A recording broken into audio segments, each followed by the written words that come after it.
Hello मेरे प्यारे दोस्तों, आप सभी को मेरे YouTube चैनल कहानी का खजाना में स्वागत करती हूँ। आई होप आप सभी लोग खुश होंगे, स्वस्थ होंगे। चलिए दोस्तों, आज आप सबको मैं एक नई कहानी सुनाती हूँ। 2 साल पहले की बात है। मेरी मौसी की उम्र 25 साल के करीब होगी। वह अभी अनमैरिड थी और उनके घर पर मामा मामी, उनका 3 साल का बेटा, नाना नानी और मौसी रहती हैं। मौसी का रंग थोड़ा सा सांवला था। उनकी हाइट करीब 5 फुट 6 इंच होगी। फिगर बहुत ही खूबसूरत है। मैं अपनी पढ़ाई के लिए वहाँ रहता था और मैं और मौसी एक रूम में सोते थे और मामा मामी, उनका बेटा, एक अलग रूम में और नाना नानी अलग रूम में सोते थे। पहले मैं अपनी मौसी के बारे में कुछ ज़्यादा फील नहीं करता था, क्योंकि मैं सोचता था कि वह बहुत ही समझदार है। वह अमृतसर से अपनी पढ़ाई पूरी करके घर रहने आई थी और उसकी शादी की बात चल रही थी। हम दोनों लैपटॉप में मूवी देखते थे और गाना सुनते थे, फेसबुक भी चलाते थे। दरअसल वह मेरी अपनी मौसी नहीं है, मेरी माँ की ममेरी बहन है। एक दिन मौसी का फ़ोन चार्जिंग पर लगा था तो एक मैसेज आया। उन्होंने नंबर धन्नो के नाम से सेव कर रखा था। मैंने देखने की कोशिश की तो वहाँ पासवर्ड लगा था।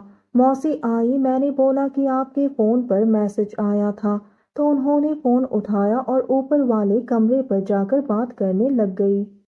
दोस्तों, थोड़ा सा समय निकालकर इस कहानी को अंत तक जरूर सुने।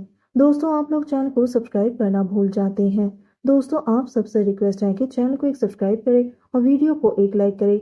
दोस्तों, आप लोगों के एक लाइक और सब्सक्राइब से बहुत ही मोटिवेशन मिलती है कि हम ऐसे ही कहानियाँ आप सबके समक्ष प्रस्तुत कर पाएं। दोस्तों, हम बहुत ही मेहनत से कहानी लिखते हैं। आशा करती हूँ कि यह कहानी आप सबको पसंद आएगी। चलिए अब कहानी में आगे बढ़ते हैं और आपको यह कहानी सुनाते हैं। मुझे शक हुआ कि इसका कोई बॉयफ्रेंड जरूर है। ठंड का टाइम था, जनवरी महीने की बात है। हम ऐसे ही लेटे हुए बातें कर रहे थे तो मौसी के फोन पर मैसेज आया। उन्होंने जैसे ही पासवर्ड एंटर किया, मैंने फोन में देखा तो वह बोली कि क्या देख रहा है, मेरी चैट मत पर, हम फ्रेंड्स बहुत बकवास बातें करते रहते हैं। मैंने बोला दिखाना, तो उन्होंने फोन को छुपा लिया और बच्चों की तरह करने लगी, क्यों मेरा फोन है, मैं क्यों दिखाऊं। तो मैंने भी ज्यादा जिद नहीं किया। फिर एक दिन उनके फोन में सिम कार्ड शो करना बंद कर दिया तो उन्होंने मुझे कहा देख इसे। तो मैंने उनको अपना पुराना फोन दे दिया और कहा कि मैं मोबाइल शॉप से ठीक करवा कर लाऊंगा। तो मैं जब उस फोन को ठीक करवाया तो मैंने मौसी को कॉल किया कि पासवर्ड क्या है, फोन ऑन नहीं हो रहा है। तो उन्होंने मुझे पासवर्ड बता दिया। मैंने फ़ोन को ठीक करवाया और फिर मेरे दिमाग ने कहा कि क्यों ना एक बार मौसी के मैसेज को खोलकर देखा जाए। तो मैंने देखा कि धन्नो ने उन्हें बहुत ही अलग तरह की प्यार भरी मैसेज भेज रखे थे। मैंने सारे मैसेज पढ़े तो देखा कि मौसी ने मैसेज किया कि तुम्हारी बहुत याद आ रही है, काश तुम यहाँ होते। मेरा दिमाग घूमा और मैं अपने फ़ोन से उस नंबर पर कॉल किया तो फ़ोन किसी लड़के ने उठाया। मैंने तुरंत ही कॉल डिस्कनेक्ट कर दिया। फिर रात को हम जब सोने वाले थे तो मैंने उनसे पूछा, मौसी ये धन्नो कौन है। वह चौंक गई और पूछा, तू क्यों पूछ रहा है। मैंने कहा मैंने आपकी सारी मैसेज पढ़ लिए हैं, वह कुछ अलग तरह का मैसेज है। वह चुप हो गई और बोली, तू किसी को बोलना मत। दूसरे दिन मैं मौसी को छेड़ने लगा। मौसी बोली, तू सुधर जा, बहुत बिगड़ गया है। मैं चुप रहा। रात को मौसी बोली, तुझे पता है मैं बहुत मोटी हो रही हूँ, क्या करूँ। मैंने बोला, मौसी थोड़ा मॉर्निंग और इवनिंग वॉक किया करो, ठीक हो जाएगा। वह बोले, चल कल से तुम मेरे साथ चलना। सुबह उन्होंने मुझे उठाया पर मैं नहीं उठा। सारा दिन बीत गया। शाम को मौसी बोली, चल वॉक पर चलते हैं। हम वॉक पर जाने लगे तो मामी बोली, मैं भी चलती हूँ। हम तीनों वॉक पर जा रहे थे। काफी दूर से वापस आए तो अंधेरा होने लगा तो मौसी ने पता नहीं क्यों मेरा हाथ पकड़ लिया और बोली, पीठ में दर्द हो रहा है। मैंने बोला, कोई बात नहीं, थोड़ी देर में ठीक हो जाएगा। घर पहुंचते ही उन्होंने कहा कि मेरा पीठ का दर्द बहुत ज्यादा हो रहा है। मैंने कहा, आप बोलो तो मैं मालिश कर देता हूँ। वह बोली, ठीक है, थोड़ा सा मालिश कर दे। मैंने उनको उल्टा किया और उनकी मालिश करने लगा। मैंने बोला कि मौसी आप बोलो तो तेल लगाकर मालिश करो। आपको आराम मिल जाएगा। वह बोली तो ठीक है लगा दो। वह तेल लेकर आया। ठंड बहुत ज़्यादा था तो मैं रूम का गेट बहुत टाइटली बंद कर दिया। मैंने बोला चलो अब उल्टा लेट जाओ। वह आराम से लेट गई।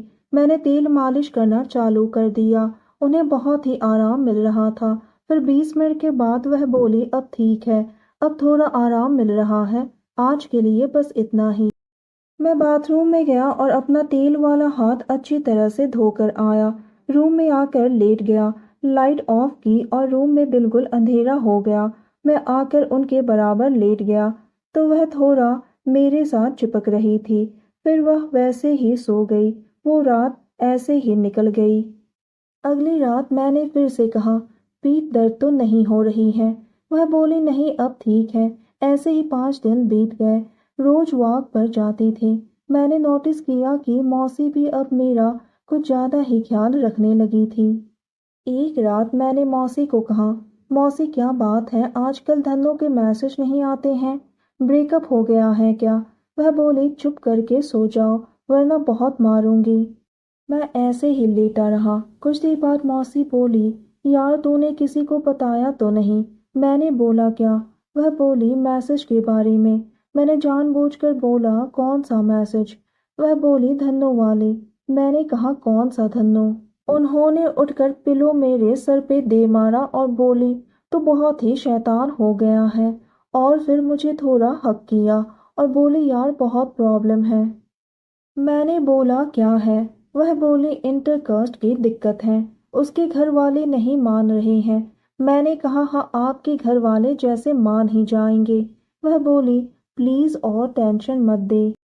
फिर उसने थोड़ा और टाइट हक किया और अपना सर मेरे कंधे पर रखा और एक हाथ मेरे ऊपर रखकर सोने लगी।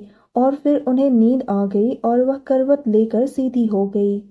मैंने हल्के से अपना हाथ उसके पेट पर रखा। 5 मिनट के बाद मैंने अपना हाथ फेरना शुरू किया। मुझे लगा कि वह गहरी नींद में सो रही है। तभी वह एकदम से थोड़ा हिली। मुझे पक्का पता चल गया कि वह जाग रही है। बस देखना यह था कि वह मुझे कुछ बोलती है या नहीं। मैंने अपना मुंह उसके कान के पास ले गया और मेरी गर्म सांसें जैसे उसके कानों को छू रही थी तो पता चला वह बहुत तेज सांस ले रही थी। वह बिल्कुल हिल नहीं रही थी पर मुझे पता था कि वह जाग रही है। मैंने अपने हाथों से उसके गालों को सहलाया तो वह थोड़ा हिलने लगी लेकिन कुछ बोली नहीं। तो मैं जैसे ही अपना हाथ उसके गालों पर रखकर उसके होठों को चूमा तो वह ज़्यादा रोमांटिक होने लगी। मैं उन्हें चूम रहा था। वह कोई रिप्लाई नहीं दे रही थी। धीरे धीरे वह भी मेरा साथ देने लगी। मैंने उनसे कहा आप टेंशन मत लो, कुछ नहीं होगा। वह कुछ नहीं बोली। फिर मैंने उसको अपनी बाहों में भर लिया तो उन्होंने भी मुझे जोर से हक कर लिया। मैं तो बस उनकी धन्नों की कमी को दूर करना चाहता था और मैंने वैसा ही किया। वह पूरी तरह से एक्साइटेड हो गई थी। अब वह भी मस्ती में आ गई और मेरा फुल सपोर्ट करने लगी।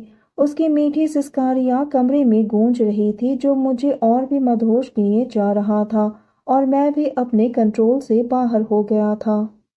उन्होंने मुझे जोर से अपनी बाहों में जकड़ लिया।